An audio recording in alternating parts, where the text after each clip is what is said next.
Hi, ladies. I think we've given it a few minutes to allow those to join us from around the world in different parts of the United States. So I think we can start. Miss Joan Agajanian Quinn, will you please take it away? Hello, and welcome from the Armenian International Women's Association. I'm Joan Agajanian Quinn, and I had the privilege of being the AWA NGO rep for more than 20 years. I served with Mary Tumayan, who is our UN founder. Our panel today focuses on the problems of Armenian women in Armenia and the diaspora. We have a vast diaspora, and we share many of the same problems and issues with them. AWA has engaged in worldwide conferences at locations like London, Paris, Yerevan, Geneva, and Buenos Aires. At these destinations, we've addressed problems and solutions, introduced creatives like authors, musicians, and artists, and invited internationally known guest speakers. Today, you'll hear from our affiliate president, Nicole Nishanyan, then from our panelists, Karine, Michelle, and Mauro. They will address the many ways to empower women through different approaches.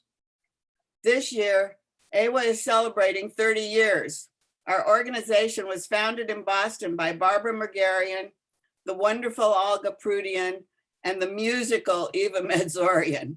These three visionaries got together and decided on a mission to benefit our community of women, the components that would connect us globally. This was a group not aligned to politics or religion. We had guiding factors of inclusiveness, respect, and integrity, and we still do. Those were the things they founded us on. AWA continues to be relevant by empowering and elevating leaders, enhancing education, and connecting our neighbors. It's been our mission to bring to the forefront proactive women of various ages who are diverse in their interests and in their academic backgrounds. Our panel today reflects that mission. I'd like to introduce our LA president, Nicole Nishanyan, who is speaking to us from Newport Beach. She graduated from the University of Southern California, so did I. She got a degree in education, so did I. She taught school just like I did. I married a lawyer and raised twin daughters, Jennifer and Amanda. She married a surgeon, and together they're raising their teenage daughters.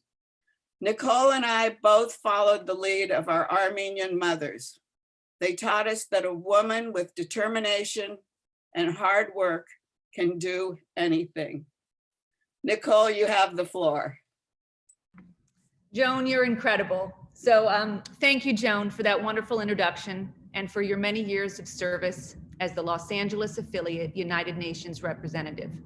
You are an incredible fundraiser and always delivered the most incredible, interesting reports from the many conferences you attended over the past 20 years. I would also like to thank the NGO CSW of New York for creating this incredible platform that we are using today.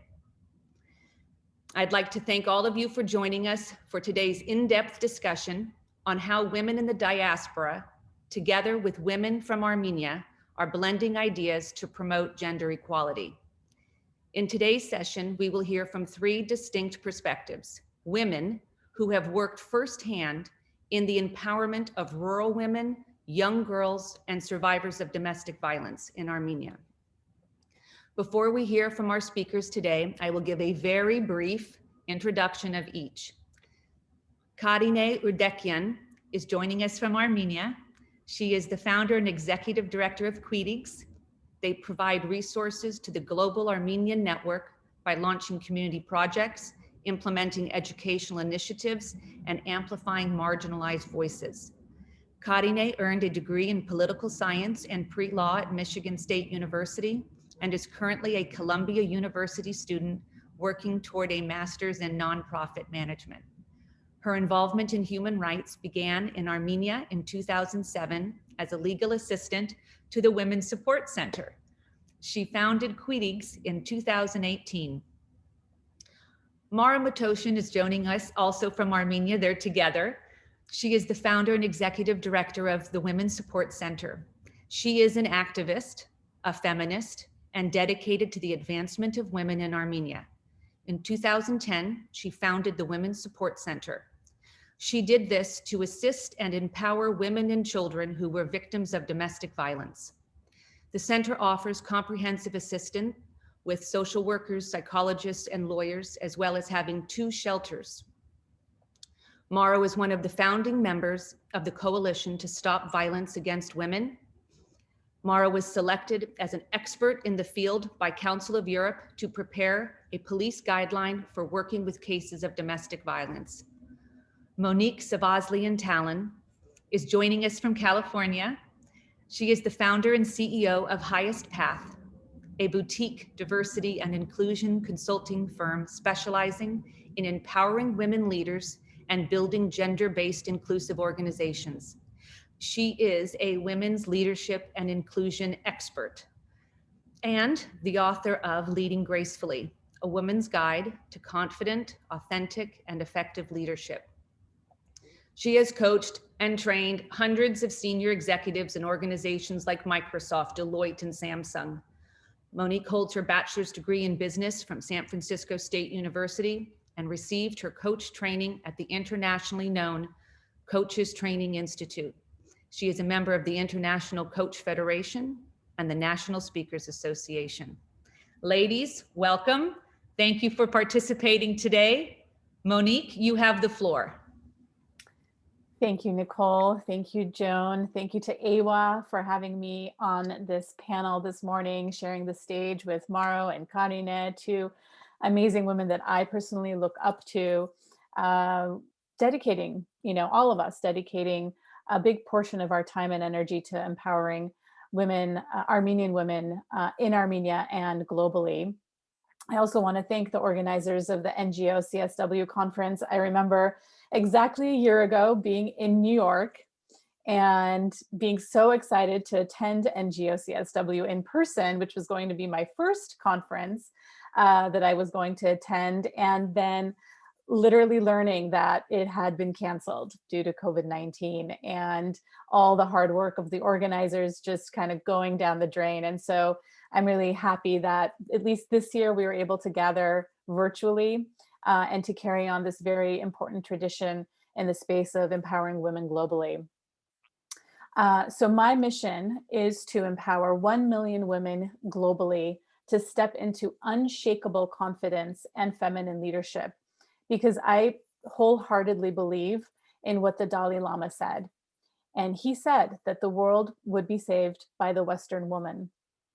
So a little bit about me, as Nicole mentioned, I've worked primarily with large Fortune 500 companies all over the world who are dedicated to gender equality. And while it's been great to be able to partner with these types of organizations that really invest in their female workforce, it was personally fulfilling to me to be able to take this knowledge and expertise that I had in developing and designing large-scale programs for these organizations and apply it to the nonprofit space. So 2 years ago, I had the opportunity to move to Armenia. As you might have guessed, I'm from Armenian background, first generation Armenian American. And I had the opportunity to go to Armenia to work with a global NGO that had a presence in Armenia to design and develop women's empowerment programs for rural women. So I'd like to take this opportunity to speak about that experience and share with you some of the learnings and takeaways from my time working as a consultant in Armenia in this space. So first I'll talk about some of the research that we conducted about the status of women in Armenia, which many of you will find interesting, and it will lay the context to what I'll be speaking about as it relates to empowering rural women. So some background, Armenia is classified as a lower middle income country with an estimated per capita GDP of 3,525, according to the World Bank. That's $3,525 per capita GDP. In 2016, a proportion of the population living below the national poverty line was 29.4%. And women comprise more than half, 57%, of the poor population in Armenia. So the risk of poverty for women-headed households in rural communities is obviously higher than in urban communities, 45% and 41% respectively. So in essence, rural women are poorer in Armenia, and they comprise more than half of the poor population. When we look at education, Armenia is pretty unique as a developing country in that it has near gender parity when it comes to education between men and women. So there's not a whole lot of difference between the education level between men and women. But this does not translate into gains in the workforce, especially in traditionally male-dominated fields like in STEM. And because STEM is correlated with higher paying jobs, we saw a mismatch in the types of jobs women were getting, which were in lower paying sectors that were traditionally female, like in education, social sciences, art, health, etc. And of course, gender stereotypes were also a factor that prevented women from entering the workforce after completing their education. And we saw that this was another reason for the gender pay gap. So while female labor resources is larger than that of men, only 53% of women are economically active compared to 71% among men. And we also saw that women made up 68% of unemployed peoples in Armenia. So in many developing countries, we see these trends, but what makes Armenia a little bit different is that the women in Armenia are highly educated, but that is not translating into economic empowerment. So they're not actually entering the workforce and maximizing their earning potential. So I thought I would share some of the approaches that we took in looking at how we could improve those statistics. And in this case, our research team looked at what were some of the major systemic problems as it related to gender equality across the board. And we looked at all areas. So we looked at health, we looked at economics, education, legislation, to really understand the reasons why women were not equally represented in those sectors. And then we picked a set of criteria to run an assessment to determine which of these areas, if we were to improve them, would have the most impact, meaning we could deliver the highest rate of return on their investment and which was most aligned with the organization's values and strengths. So we ran a full analysis and we identified 3 main areas that would provide the biggest change towards more gender equality and that were aligned with the NGO's goals.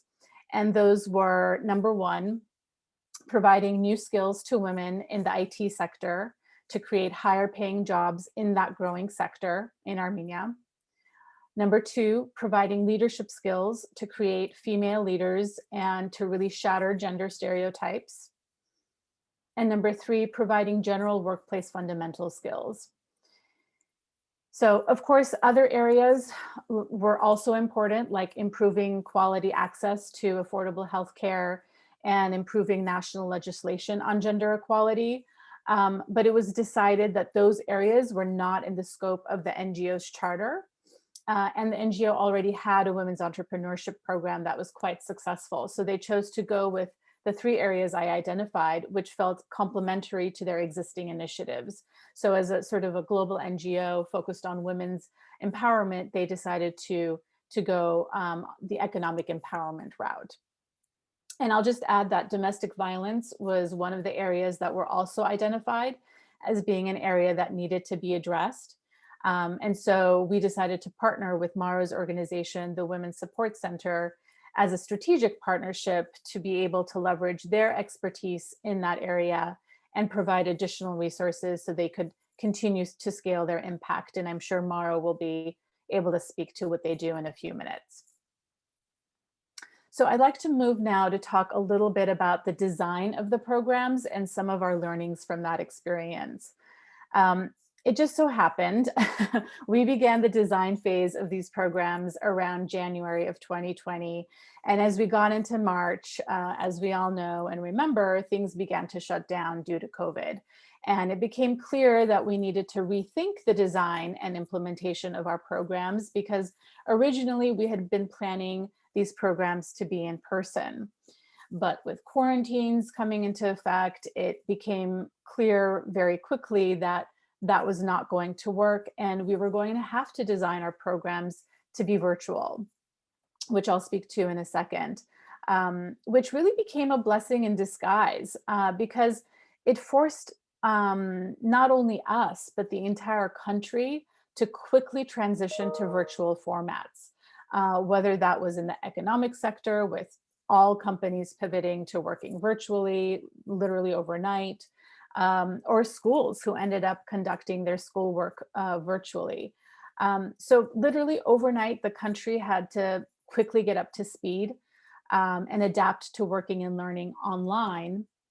So what would have otherwise been a barrier to entry became an opportunity for us as we were designing our programs.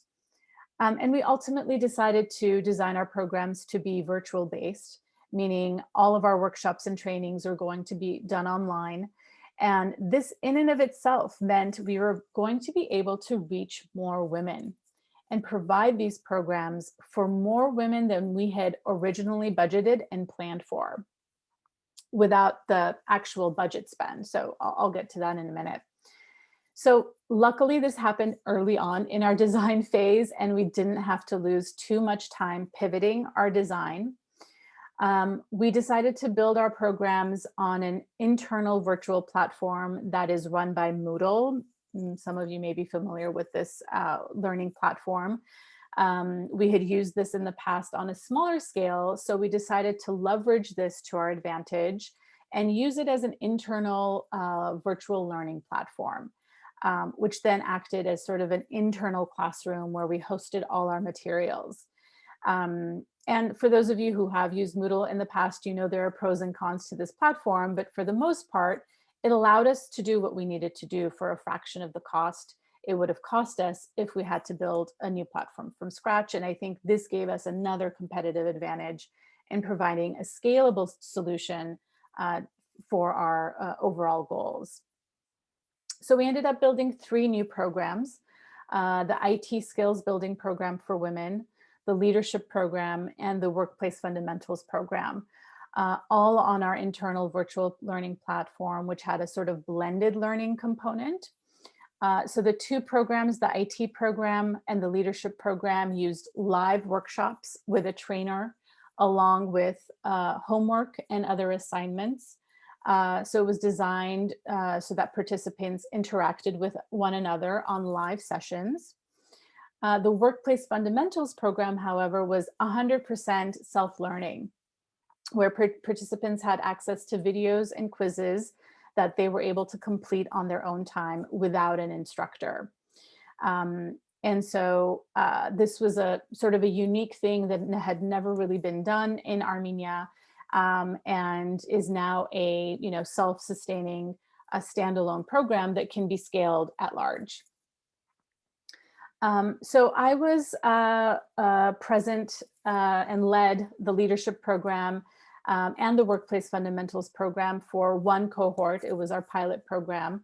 And so I don't have data about kind of the long-term metrics of any of these programs, but from the preliminary surveys that were done, we did see an average of 15% increase in knowledge and an 80% participation in the online learning for the leadership program itself, as well as 100% participation in the fundamentals class, because we made that a prerequisite to the final grade in the leadership program. So women were incentivized to do the self-learning workplace fundamentals as part of their final grade for the leadership program. So we kind of wrapped those 2 in one course, if you will.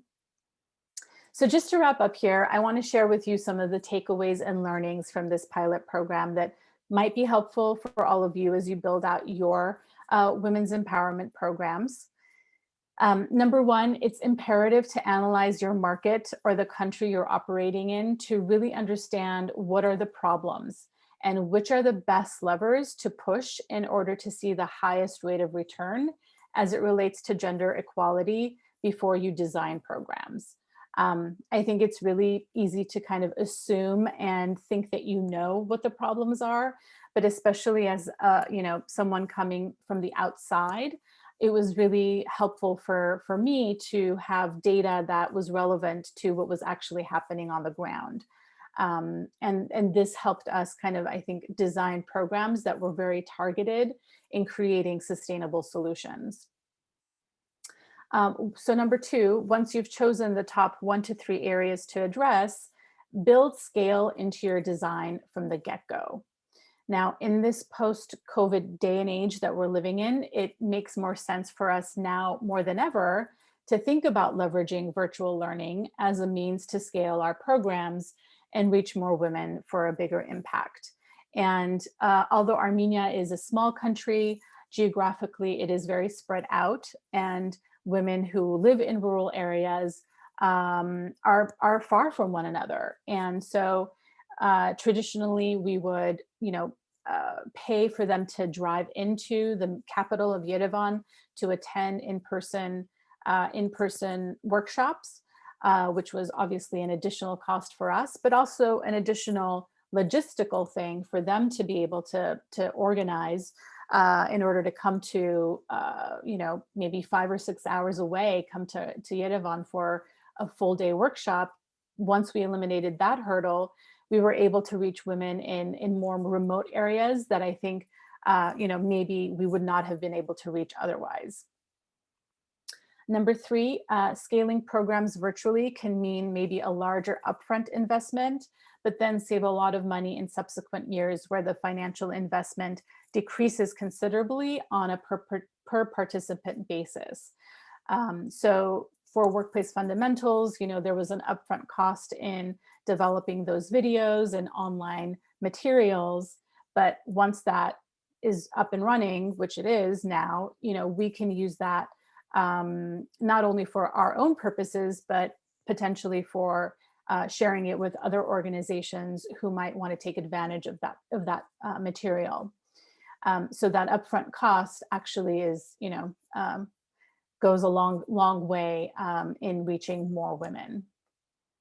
And number 4, we did not see any major indicators of decreased level of participation or learning with the virtual platform in the initial stages, although this would require continued monitoring and analysis. I know that some of the women expressed some, disappointment that they couldn't meet each other in person and voiced a desire to do so in the future. But in terms of their participation, in terms of their, retention of knowledge, it didn't seem like the virtual platform had any negative side effects or negative results. So in conclusion, I want to say that we all know the ROI on empowering rural women, and the alignment with the UN Sustainable Development Goals is very important. And I think we all have an opportunity as women who work in NGOs in a post-COVID world to think about how we can maximize our funds through scaling our programs and leveraging virtual learning to reach more women and make a bigger impact. So thank you so much for the opportunity to share these learnings with all of you, and I'm happy to take any questions you might have during the Q&A. Wonderful. Thank you. Thank you, Monique, for that. Very informative. Mauro, you have the floor.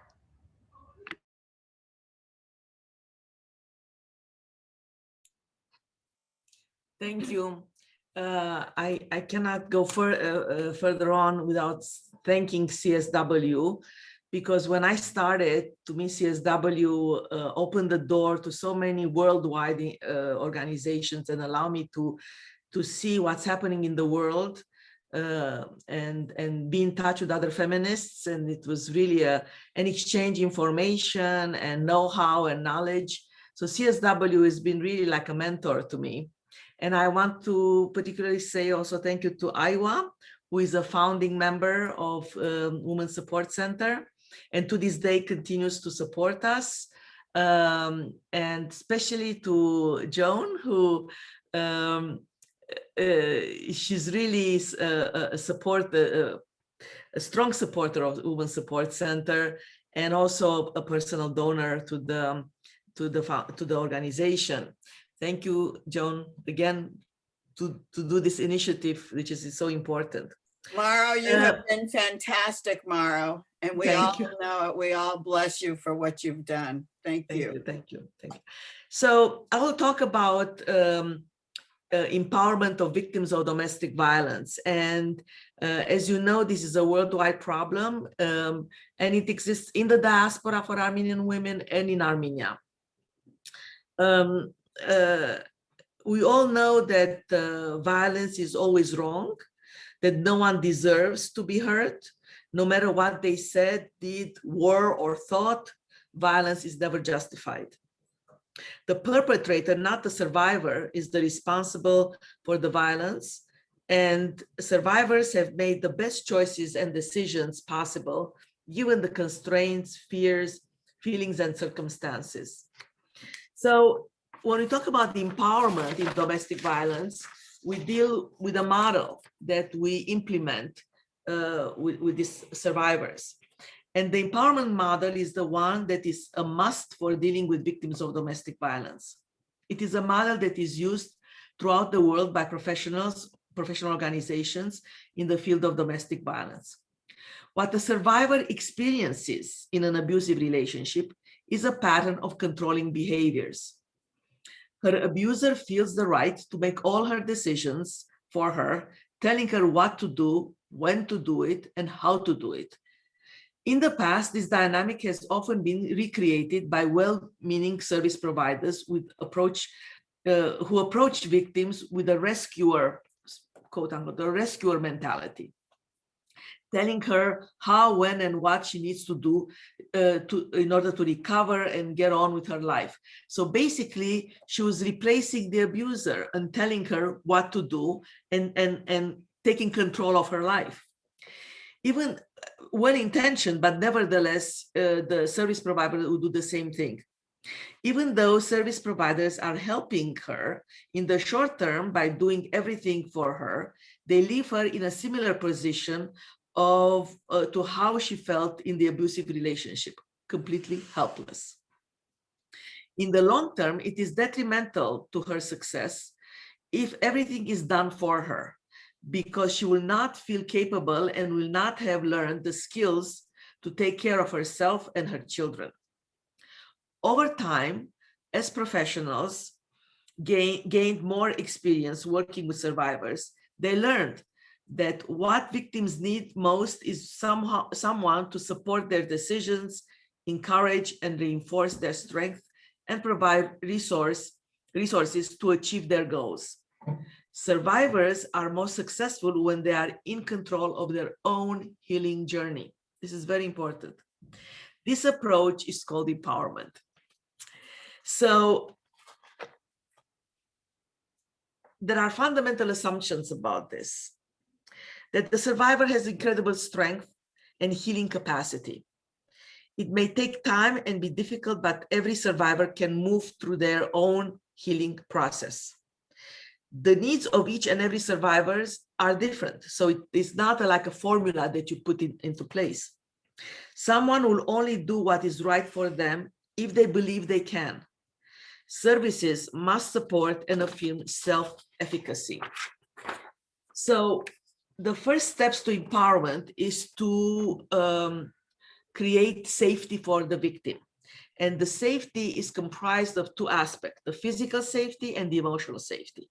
The physical safety we provide by removing the person, or when the person removes herself from the danger, from the physical danger. When they are safe from speaking on the phone freely, and when she comes to our office or our shelter, she feels safe and welcomed, of course. The emotional safety is that we provide confidentiality. So in other words, when the victim comes to our center, she knows that all the information she provides is kept confidentially. We establish a relationship of trust, and we believe in them, not judging them, but respecting them. Listening, it's very important. These women were never listened. Nobody believed them. Nobody gave them support. So, and also do away with any blame. It's very important because sometimes women may appear to us as not credible or not dressed properly, whatever misconceptions we might have, but that we have to put aside and we just have to listen and believe them. So the key elements to the empowerment model is that the survivor, not us, is the leader of their own healing process. We are not a survivor's rescuer. Our role is to support and assist and connect survivors to resources. And we are like an anchor. They can lean on us. We are successful when the client no longer needs us. And it's also very important that we are able to build self-esteem, because many times these women, when they come to us, it's they're shattered. Their self-esteem, their belief in themselves, their even their capacity of strength in inner strength, it's completely shattered. So it's important that we tell them that I care and you deserve better than this, to encourage activities and skills that they are good and feel proud of. It's amazing how when they come to us and we ask them, what can you do? They said, I do nothing. I'm not capable of doing anything. And the reason for that, it's not because they're incapable. It's because for years and years, their partner told us that you're worthless, that you cannot do anything, that without me, you are nobody. So you start to restore that back. And when we ask them, for example, remember, what were you doing before you got married? And sure enough, they start telling the stories. I used to sew very well, cook very well, whatever they used to do. I was an accountant, and it's amazing how slowly we bring back those skills back to them and make them feel good about it and proud about that. We cannot be their only support system. We brainstorm with them, so who in their life can support them? But we have to be very careful about that, because sometimes parents and relatives try to, thinking that they're doing good, they're doing exactly what the abuser does, taking the over, and telling them, you have to do this, you have to do that, go here, do this, and again, leaving them helpless and not be able to make decisions for themselves. We encourage them to do activities and to with other people also, to go to vocational schools, to take a class, to start work, to interact. We offer options, not advice. Present each option equally without judgment or bias towards which is best option. So we discuss the pros and the cons with them, and basically we give them information for them to make decisions. And sometimes the decisions that they're making, they're not maybe the right decisions for them, but we respect that and we let them do. This is the way they learn, and it takes time. If you remember, even it's known that a survivor might go 4 or 5 times back to the abuser, but that we have to respect. And eventually they will come to the realization of what is right. Each client's process is individual, and they have to guide us what needs to happen next. They know best how to handle their life. We help clients understand their emotions and bodily reactions to normalize these reactions. Why? Because, as you know, women are victims of domestic violence, suffer from trauma. Sometimes they have flashbacks, and they can be very paralyzing. And when you are at work, sometimes you completely disconnect and you cannot perform a task. So we tell them that this can happen and it's normal, and we teach them calming techniques. So in conclusion, all these techniques, approaches, and are providing empowerment to the survivors. And we have to say that we have a lot of success with our survivors. And we see how they come to our office feeling helpless, with the hair not washed, no makeup, and all of a sudden they started to blossom, take charge of their lives, reintegrate in society, and being able to take care of their families, providing for their families on their own. And this is a great success story, that we are able to take women from abusive relationship, from a life of fear and abuse, to reintegrate in society and be successful. Thank you to all, and I give my Mike, mic. I give the mic to Karine. I just also want to add that I'm very thankful to have this opportunity to be in this virtual room with all these phenomenal women. Earlier today, we had an event where we were celebrating phenomenal women in Armenia, and I came from that so inspired, and I'm so excited to speak with you all. So thank you for having me. And what I discuss, I'm definitely going to reference my organization that I started. The organization is called Queedigs, and it's a nonprofit organization and a registered NGO here in Armenia. And essentially the goal of Queedigs is to provide resources to Armenian women and marginalized communities. And at the same time, while doing that, provide a platform and place for people to truly connect and form community. And kind of going off of what Monique was talking about, about the power of having virtual technology. Truly, Queedigs has allowed me to connect women both in the diaspora and within the motherland, which is a link that I feel like we often don't acknowledge oftentimes. So for those of you who may want a little bit of a historical reference, in 1915, there was an Armenian genocide. And as a result, Armenian people were spread all over the world. Since then, a lot of the youth has not connected unless there was a special event, a family wedding, things of that nature. And there's wonderful organizations, like AWA and other groups that have created events to bring people together. But at the end of the day, it's difficult when the only times you get to bond with other Armenians, especially before COVID, was physical events in person. So in creating Queedigs, I really came from a point of, quite frankly, being a bit fed up with being oppressed within my own community, feeling sick of other women within my own community shaming me, feeling that pressure that they felt of the patriarchy on them, that they then projected to others as well. And when I say that, it's growing up as an Armenian girl. It was a great experience because I grew up with so much culture and rich history, which I absolutely loved. At the same time, there's a lot we need to work on within our culture. So in creating Queedigs, one of the first things we did was have a forum, an online forum.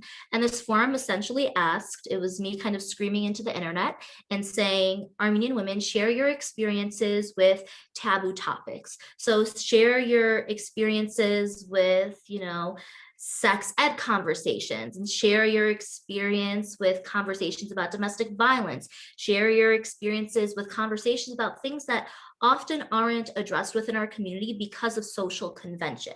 And the beauty of having technology is the fact that you can also submit these stories anonymously. And one thing, especially young people, specifically teenage girls, love to do is hear each other's stories, right? So when you create a platform that allows for people to share one another's stories without the stigmatization, without the shame, you get a lot of vulnerability, and you build a sort of community that truly hadn't been, I would say, hadn't had a platform to thrive within specifically Armenians. And as I said, because we have such a rich diaspora around the world, we were all able to connect over that platform. Now, fast forward, right? This was in 2018. I'm only 23 years old. So I'm coming from a place of empowering young women as a young woman. So I think I know, I know what we're kind of looking for, which is where I really drew the value. And in the way I created content and the way I projected media was a way that was very palpable to young people. Not over complexifying things, making things very accessible, understandable to people both in Armenia, which includes a lot of the time speaking Armenian, which includes a lot of the time being on ground and understanding, like we said, what people are going through. That was something else Monique mentioned, is working on a needs basis. And that's really what I want to emphasize in this talk, is that with what Mado does, what Monique was saying, everything is really important to go from a place of what needs to be addressed. And what I want to truly address at this point is the burden that was placed on women, young women, old women, specifically throughout the war that took place in Armenia last year. There was a war in Artsakh, Nagorno-Karabakh, is how it is politically addressed. And quite frankly, as all the men left the country to defend the front lines in this battle for self-determination, the women not only had the burden of taking care of their homes, which is the role that's assumed a lot of the time in Armenian culture, but on top of that, they also had to provide aid. And this starts at a very young age. This was kind of like an all hands on deck situation.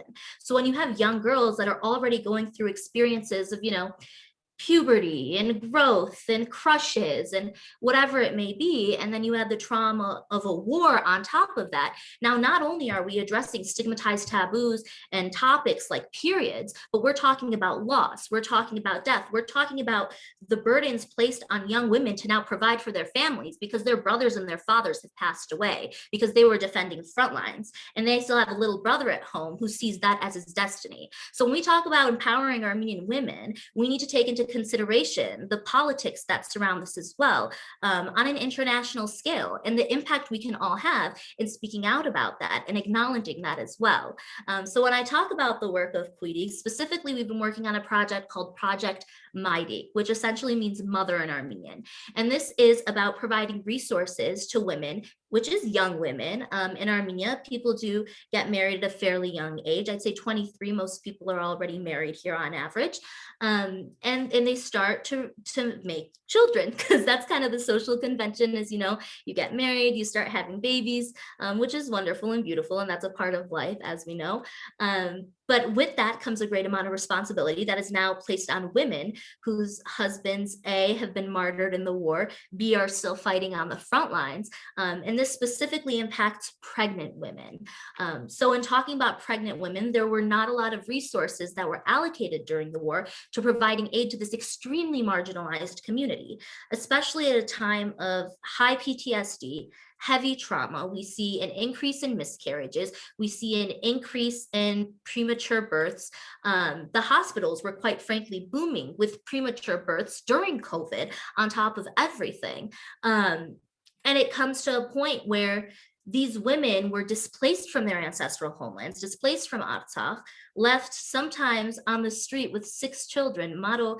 I worked with Mado on this project quite a bit, and she would call me and say, there's this family, they have nowhere to stay, we need to figure something out. And within the next 2 hours, we'd figure out arrangements for them. And that was kind of how me and Mado became buddies. That was kind of the story of how Mado became my mentor, is this all hands on deck approach. But specifically, young women are an extremely marginalized group during war. And so what Project Mighty did is provide them with a 6-month plan from either when they had the baby or a few months before, essentially wherever they are in their phase of pregnancy. We are promising them 6 months of care and security. So we provide them with whatever medication they need, prenatal vitamins, which sometimes are the same price as their rent in Armenia. You would have, if their rent is $120, well, so is their medication to prevent them from having a miscarriage. So there's all sorts of things that we have to take into consideration when we talk about gender equality and the investments that we have to make in not only the women and their health themselves, but the generation that they're bringing forth. So that's my major point, is that we need to do whatever we can to ensure, yes, if society is going to tell Armenian women or women generally, have babies, go within this kind of this path. Yeah, exactly. We also need to be able to support that. And we also need to be able to ensure that those children coming into the world have the resources that they need to continue to thrive in equal education and access to these opportunities. Specifically following the war, when there are hundreds of thousands of displaced people that are now pregnant and, bringing more life into the world. So with Queedigs, our goal is not only to create this online safe space, but to translate that into real life and to really promote inclusivity for women, for people who don't identify as women, non-binary people, whoever needs the help so they can access it and their families can access it as well. Because that's another factor we have to talk about, is the inclusivity of NGOs that are on the ground, and what the accountability looks like for that, because I think there aren't enough conversations about that as well. And that's why it's really important to be on ground and see what what the people you're working with, who they are, and get to know them personally. And from this project, My Dig Experience, we have met so many phenomenal women who have so much potential, who have so much drive. And I don't think it's a matter of convincing Armenian women a lot of the time that they can do something. It's that they were never presented with the opportunity to do it to begin with. So if you just allowed those doors to be open, or you created a path, it'd be a lot easier. I mean, they'd walk it. I know they would walk it. But the problem is that that doesn't exist right now, as much as it should. And that's what Motto has been working on for years. And that's what I hope to continue in fulfilling that legacy and providing resources to Armenian women. Very good. Thank you. That was beautiful, Karina. You made me tear up. So your passion, it's very admirable and very commendable. So so I have a question, and I have some questions that we've also been getting. The path from education. So the women are being educated, and then where's the disconnect from then they're not going into those jobs? I understand the push and the force for them to get married right away. But how can we bridge that gap between education, self-independence, and a job, and also you can get married if you want? Anybody can answer that, starting with, we could start with Karine Morrow and then end with Monique. Sure. Well, just based on observations of being in Armenia, there's definitely an age limit that's put on women to work. I feel like, well, even if you're talking about, working in a mall as one of your first jobs, one of the things they judge you most harshly on is how you look and your appearance. And that's just a given. And I think the lack of accountability for hiring practices in Armenia is something that has to change. And those are things that when there aren't women in those decision-making roles as the head of those corporations and companies that are working in Armenia, then you see that trickle down effect of, hire people who are pretty, hire people who are young. And these are personal experiences of friends I've had that haven't been hired by different people. I mean, and when you're talking about the opportunities that exist within the field, now we're seeing a real emergence of tech, which is really important in Armenia. And I definitely recommend everybody who's in this panel to look into the tech industry, because I think that's where we're going to see a lot of positions start to open up for women.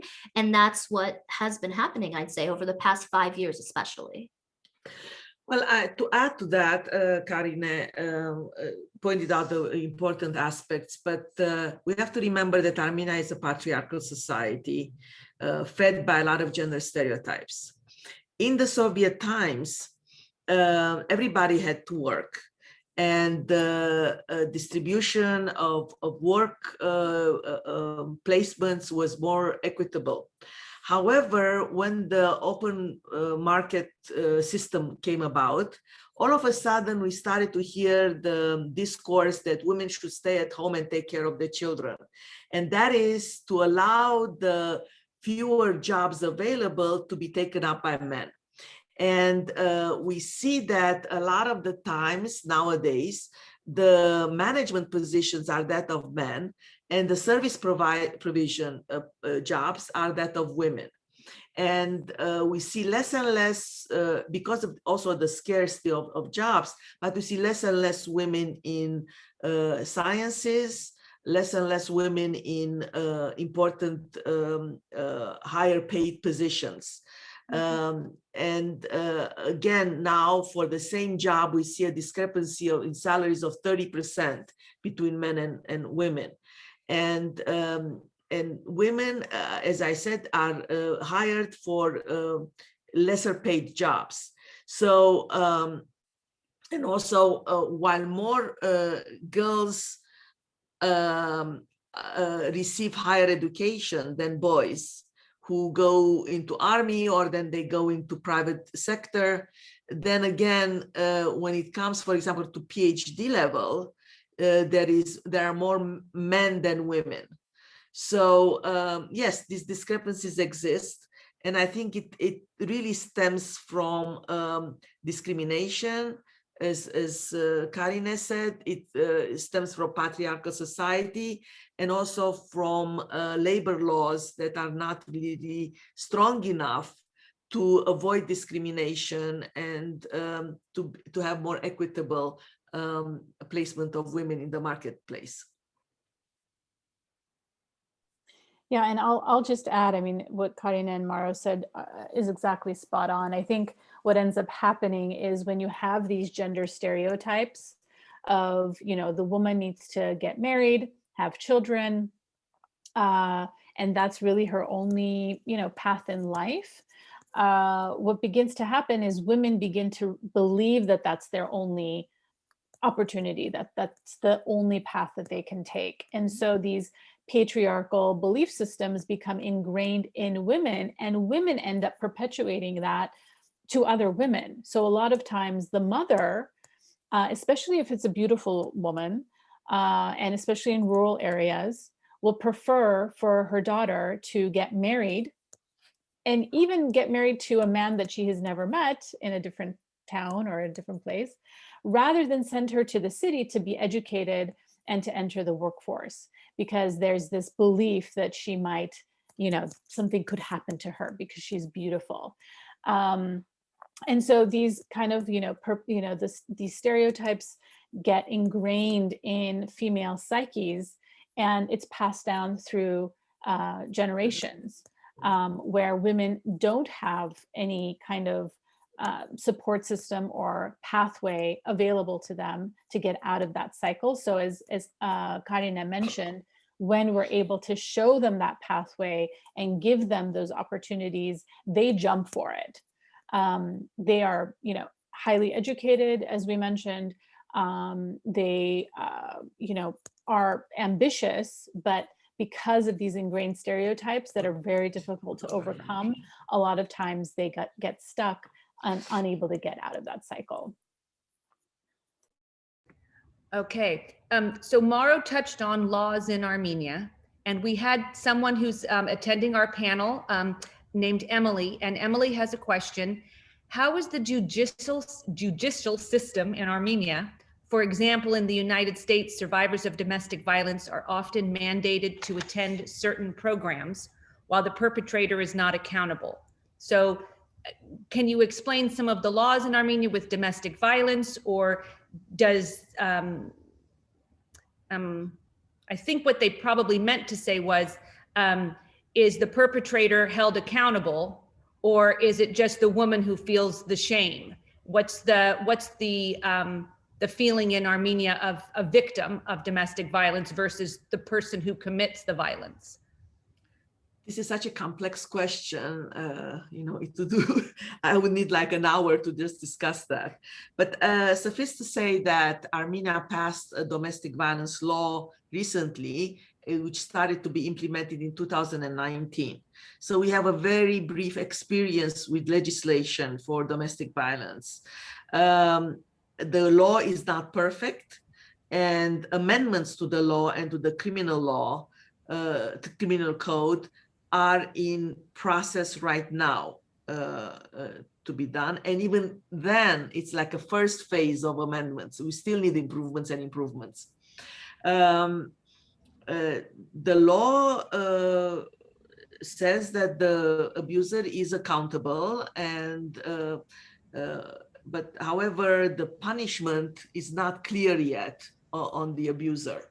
So if the perpetrator has committed physical abuse that can be proven, then there are fines or even jail term.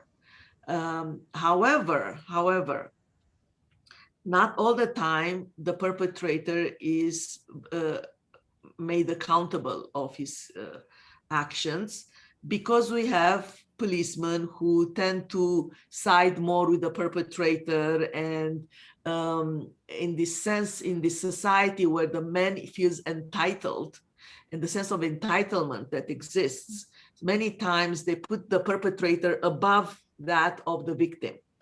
And whatever, we know that laws are very good on paper sometimes, but not implemented well. So we have a long way to go. I have to say that in the United States, it took about 40 years to improve the situation, the way we address and the way we provide safety and for survivors. And we need to go to incremental changes, and it takes time. But women organizations are not only to provide services to the victims, but also to do advocacy. And together with other women organizations in Armenia, we put a lot of pressure on the government to be able to make changes and change their attitudes. And when we notice problems on the ground, we advocate for change, and we try to improve those the problems that exist. I think Joan, yeah. Mauro, sometimes many countries now are having systems where the person who's been abused is afraid to go forward. So they have implemented a way for other people to help with that abused woman, some way that they can report what's going on. Are we having that? Are we seeing that at all? Well, the one good thing about the law is that when there is a severe crime, then and even though the woman does not want to what you call it, to press charges, Yeah. The state presses charges. So that's a good thing. But yes, the vast majority, they don't want to press charges, and it creates a problem. But there are many reasons why not, and we have to respect the wish of the victim. Thank you for that. We have someone who has lived in Armenia who has asked a question. Marissa asks, does the woman have control over the contraception that she practices when she's married, or does someone in the family have control over the contraception? Question.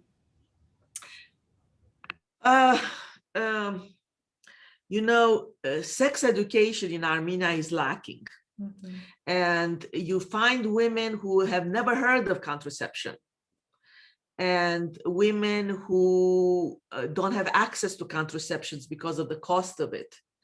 And then women who their lives is so controlled that by mother-in-laws or by husbands that they don't allow them to have contraceptions.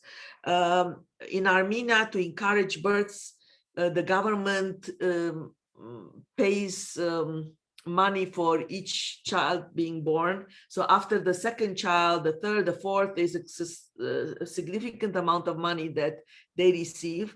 And sometimes women are used to produce children just to gain money. Mm-hmm.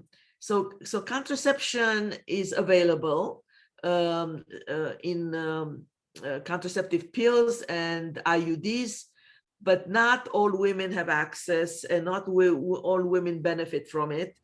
Sometimes abortion is still considered the easiest way of preventing unwanted pregnancies. And yes, we need more awareness to be raised in women, and knowledgeable about their body, knowledgeable about what's available for them, and made aware of means to protect themselves for unwanted pregnancies. And I just want to add, there was a study by UNFPA USPA that said that around 40% of all Armenian women have had an abortion. There was another study done in the 90s. I don't quite believe what it was, but it said that on average by the age of 40, Armenian women have had around 8 abortions, a median amount of 8 abortions. And when we talk about this, we also need to amplify the issue of sex selective abortions, which there was legislation that was recently passed on that. But part of a patriarchal society is that men are valued more than women to society. And as a result, we see that a lot of pregnancies are ended early. Now, as a result of that legislation that we saw, I'd say, what was it, 5 years ago? I think it was 5 years ago now. Women cannot have ultrasounds until a certain point. I believe it's like 9 weeks into the pregnancy. It might be 12 weeks into the pregnancy. So they don't see the gender of the baby. And then it's at that point, too late for an abortion is, illegal for an abortion within the country. And so there's a lot of legislation that's been introduced very recently, not a lot, but there's that one major piece, but we're still dealing with that issue. And that does root just from a patriarchal society. And that's why we see abortion as the main form of contraception in Armenia still. So Monique, do you address any of those things in your programs, or have you? So not in the programs that I was working in as a consultant, but I personally have done a lot of work in the area of healthcare in Armenia as it relates to women's healthcare. And I believe that improving the access and the quality to women's healthcare in Armenia is going to be a major factor in empowering women across the board. Because if you have women who are suffering from health issues because of abortions, because if you have women who are continuously having more children and are unable to enter the workforce, these are things that, basically limit her ability to be a productive member of society. Not to say that she's not as a mother, but when she's unable to provide for her family financially, a lot of times also what ends up happening is because of the low employment opportunities, men in Armenia migrate to other countries to find job opportunities. And so you'll see men leaving the country, leaving their families for extended periods of time. And then the full burden of, taking care of the household, the finances, everything falls on the woman. And again, she's unable to really, lift herself out of that situation. And a lot of times these men come back with, STDs and, pass that on to their wives. And then, the cycle continues. And so when I was in Armenia visiting the clinics in the rural areas, I was shocked at the poor level of healthcare available to these women. A lot of these clinics are not, they're not getting a lot of funding from the government, unfortunately. And the aid organizations that are there are not able to really, make the impact that's necessary in a lot of these rural villages. A lot of the clinics are very difficult to access. So for pregnant women, the closest maternity hospital might be an hour away. And so they're not able to get the quality care that they need during pregnancy, which could lead to complications. So there's a lot of work to be done in that area. But Monique, you talked about your work going virtually to those rural areas. How do they have access? And does your program only have access to Armenia, or can people from all over the world get on it? So the program that we developed was developed in Armenian. So unfortunately. Oh, it is in Armenian. Oh, I see. Yes. So it's only accessible for women in Armenia at this point. There was some talks about, is this something that could be interesting for diasporan Armenian women? That's a decision that still needs to be made.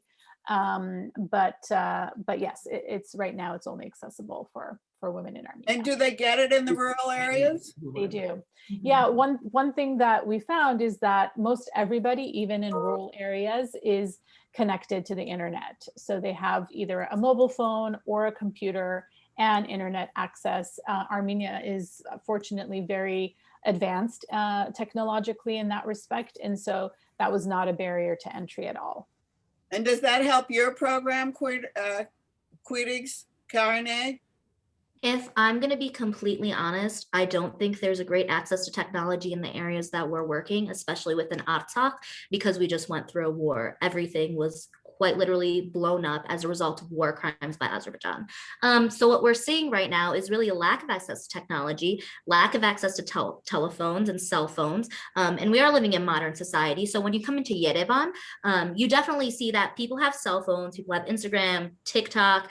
And along with that, I just want to add to this conversation that, you know, people in Yerevan aren't living in the Stone Age. I mean, teenagers have sex, like these things are happening. And as you increase influence of media to the main cities specifically, there's a natural progression of, you know, even you see it in fashion and everything in media, and there's a progressiveness that's going around, which I think is really cool. Because when I thought of Armenia, I thought it was all extremely traditional, and I have a fantastic group of friends here that are more progressive, and that's great and all. But when you go immediately outside of Yerevan and, you know, further and further out, it's very difficult for people to have access to these things, specifically after a war. And, you know, the internet hasn't been great lately as well here. So I don't know, like there's certain areas, of course, like sometimes there's been studies done that say Armenian people have on average 2 phones each. And that sounds like great accessibility to technology, but I guess it really depends on where you're working and when specifically. And if we're talking a post-war context, I think that impacts it a bit differently than what Monique was looking at in data probably previously. But regarding transportation, I mean, that's a big part of Project Mighty, is providing people with the transportation they need to get from rural Armenia to more hospitals in Armenia. And actually, while we're on the topic of hospitals in Armenia and babies, there's also still children that are kidnapped from the hospitals and then sold into orphanages. That happened, you know, that has been happening historically. It slowed down in the past 3 years, but it still happens. And one of the families we dealt with, the people who literally, we dealt with the people who stole this mother's child, and they do this to families who are not well equipped to take on the legal burden.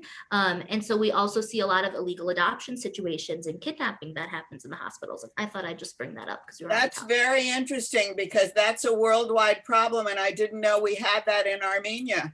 It's very interesting. Yeah. And I can connect you with some people if you want to help fundraise for them and their legal costs. So, you know, let's talk.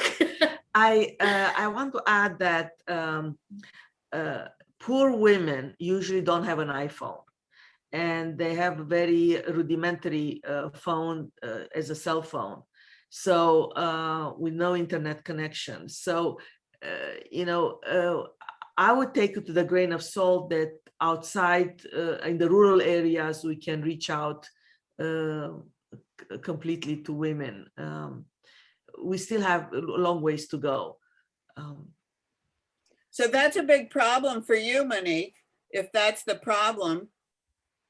So my data is pre-war, so I see. Yeah, it's a different world now. Yeah, and that's what I reference. You know, it's hard because now we have to have a lot of research done in Armenia that is talking about this post-war situation. So, you know, all the researchers out there, pack your bags. We're waiting for you. Monique, you had mentioned that the women who participated virtually were interested and hoped for the future to be able to meet in person.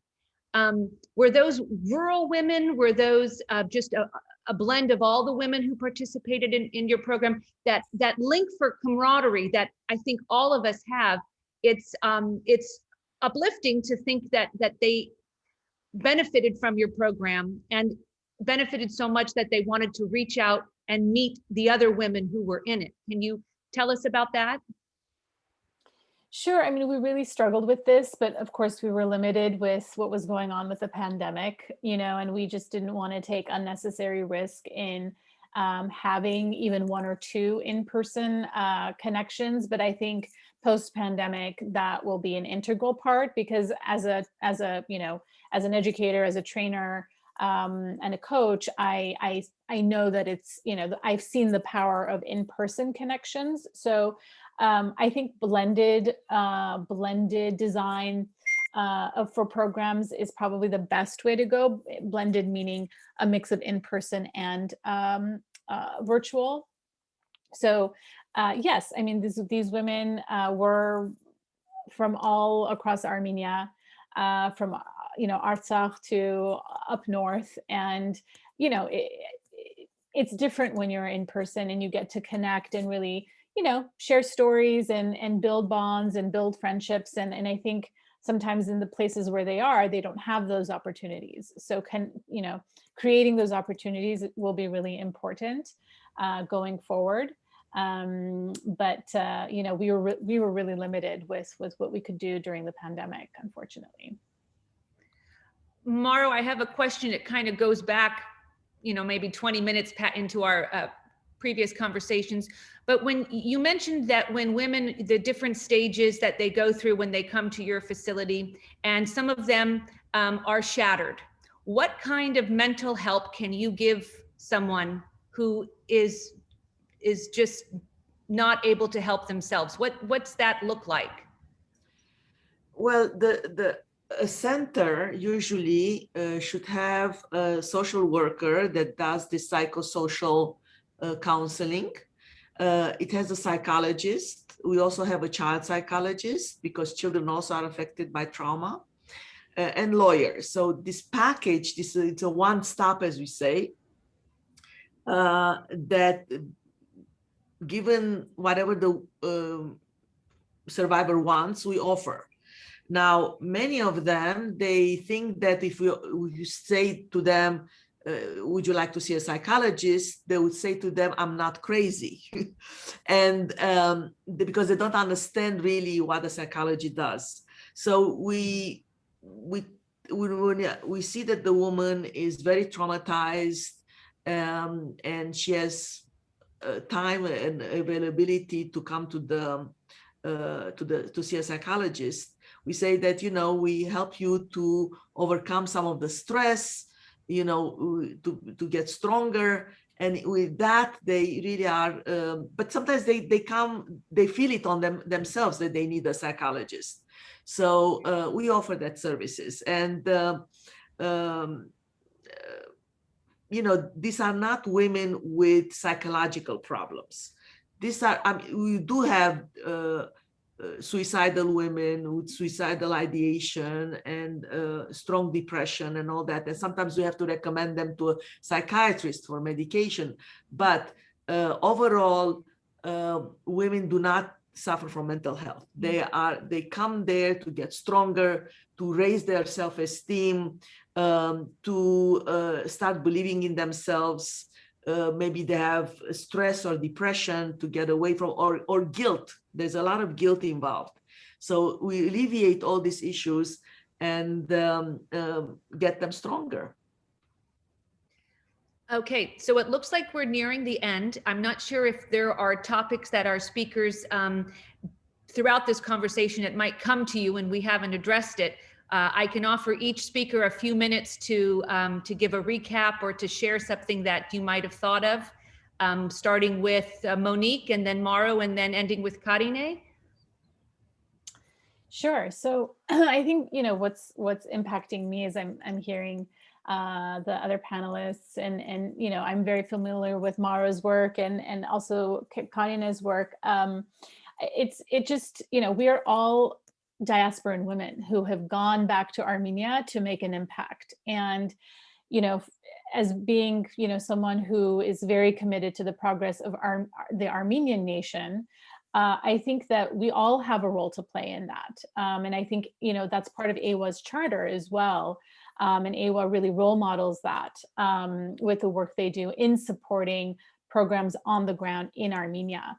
Fundraising is great and money is always helpful, but I think a lot of Armenian diasporan women have a certain skill set, that they can bring to the table and contribute in developing the country and empowering women. And one of the unique components that we added into our programs that I forgot to mention was a opportunity for diasporan women who specialized in different fields to give talks and seminars and coaching to the women in our programs, whether it was the leadership program or the entrepreneurship program. There's so much knowledge and expertise in the diaspora that we could leverage. And I think it's one of the strengths of the Armenian diaspora is that we do have this big collective knowledge base, if you will, that can really help in furthering gender equality and equality in general in Armenia. So I would just encourage, Armenian and non-Armenian women to think about how they can give back. Sometimes when you're not part of the culture or community, there might be some, challenges, like to understand how to get involved. But, all of us here have connections, and we're happy to connect whoever wants to be involved in any of these initiatives. And there's plenty of work to go around. So we really invite women around the world to get involved and support these great initiatives. And that's all I have to say right now. Thank you. Well, I should continue from what Monique said. Yes, I don't want to sound very patronizing from the diaspora that we bring in all the know-how, because it's a lot of the locals that show us the way. But definitely in terms of social services and psychologists, these were two fields that were not developed during Soviet times, and they continue to be underdeveloped now. We don't have really a school of social workers well developed with proper training. And I personally also relied on the know-how of the diasporan women psychologists and social workers who came from the diaspora and trained our local staff, and that interaction and exchange of knowledge was very, very helpful. Yes, there is a lot of need for interaction and exchange of information.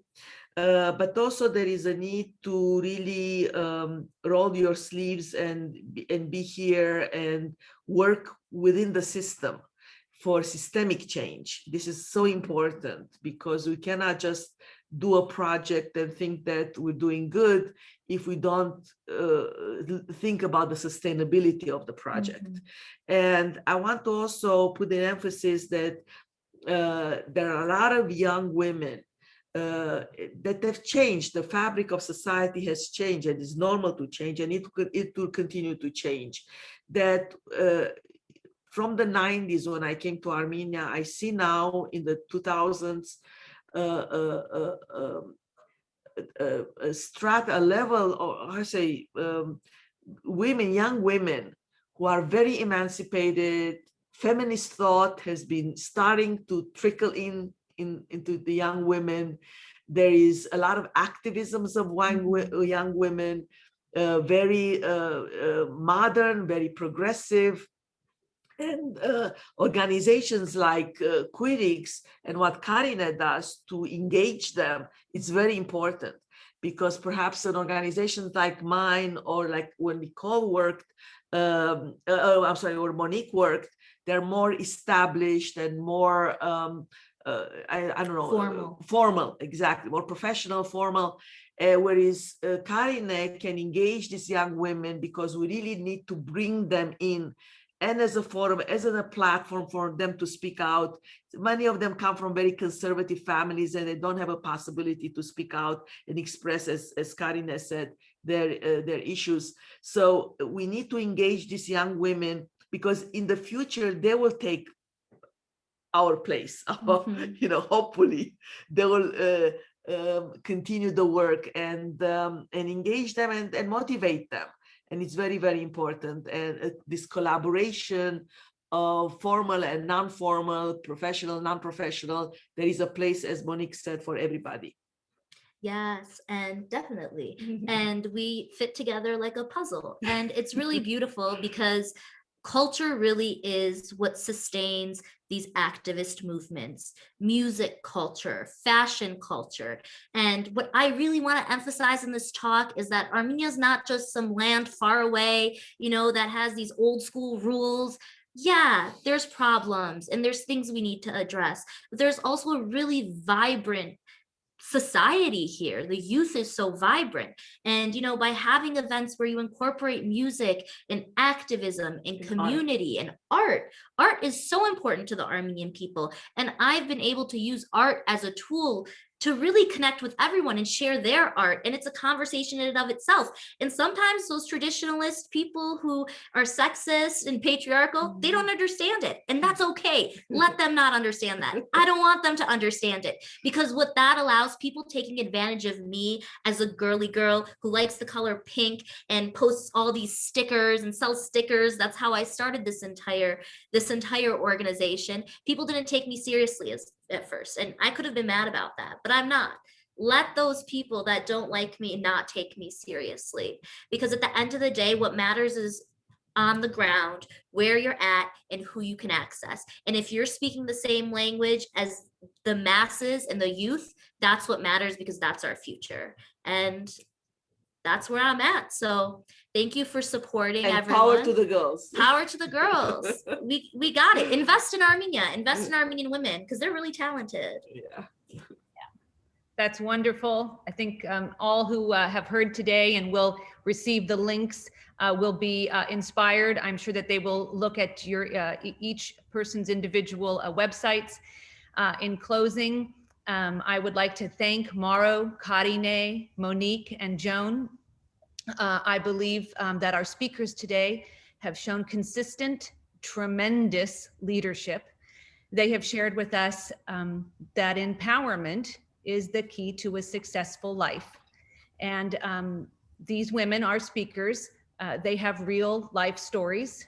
They are responsible and they are persistent. And they are building a collaborative support system between Armenia and the diaspora. To speak a little bit about AWA has always worked to promote women. And I just want to mention on our awainternational.org website, we are actively accepting applications to help people further themselves with their education. The Los Angeles affiliate has 2 open active scholarships, the Laurel Caribbean Fund for the Arts and the Hasmik Megredichian Scholarship. So please look into that, as well as please save the date, October 2nd of this year. We will be celebrating our 30th anniversary in Newport Beach, California. So take a moment to look through our website. One quick shout out that I should have given earlier. I know Mauro's Women's Support Center is celebrating a milestone that she's had that for 10 years. So bravo, we look forward to supporting you in that.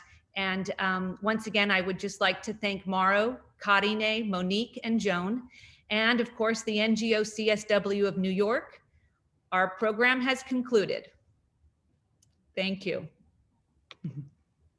Thanks, everyone. Bye, Joan. Bye, Mauro. Bye, Monique and Karine.